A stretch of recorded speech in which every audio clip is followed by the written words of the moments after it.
All right, Bram, thank you for that. We're continuing to follow breaking news from last night. 3 people are killed and 5 more injured after a shootout broke out at a Cinco de Mayo celebration in downtown Glendale. It happened near Grand Avenue and Glendale Avenue. No arrests have been made, but police say that several shooters are involved. 12 News journalist Gabriela Becerra is live in Glendale with some new details that we're just learning about the victims. Gabby?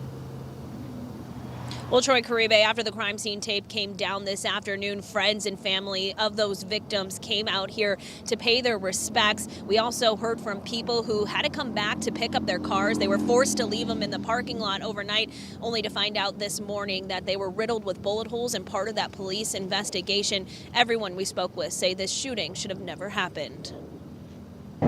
Candles are burning on the edge of downtown Glendale. He gained his wings way too early. In a parking lot where a mass shooting ended in 3 deaths and 5 injuries. Among the victims are 21-year-old Milo Suniga and 2 brothers, 17-year-old Damian Sproul and 21-year-old Christopher Sproul. He always worked hard. He always did his best to make sure everybody was good, made sure that he was there for everybody and his family. Friends of Suniga returned to the scene. Everything happened so fast, I can't even remember. Telling me the night before started off as a fun Cinco de Mayo celebration, but quickly turned to chaos. Before all this happened, we literally were inside and we were laughing, dancing, and having memories. About 200 to 300 people were at a car show and concert attached to El Camarón Gigante near Grand and Glendale Avenues. Police say several people started fighting near the stage and were kicked out. The disagreement escalated in the parking lot where they started shooting at each other. It was way more than 20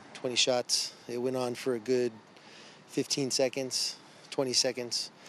Then there was a break of about 30 seconds, and then there was a second volley, probably of about 10 more shots. 5 people between the ages of 16 and 23 were also shot or hit by shrapnel. So this potentially could have been a lot worse because we did have families that were inside that restaurant. No arrests have been made, and detectives are still trying to identify who was involved. They can tell by the shell casings how many different types of weapons they're dealing with, potentially how many shooters they were dealing with. Loved ones are mourning the lives lost and hoping justice will be served. And he's a good person, bro. If you knew him, bro. He'd always have your back, no matter what.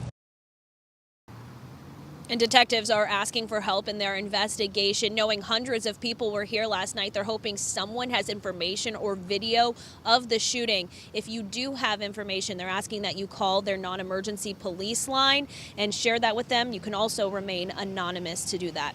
Live in Glendale, Gabriela Becerra, 12 News. And it is very lucky, Gabby, because I understand there are a lot of families out there that know, children were caught in this crossfire. And the fight itself, what sparked that again? What sparked the fight? Do we even know that? Investigators are still trying to figure out exactly what happened. I did speak with a friend who was here last night of one of the victims, and he tells me it started over a piece of jewelry. All right, Gabriela Becerra, live for us in Glendale. Thank you. We are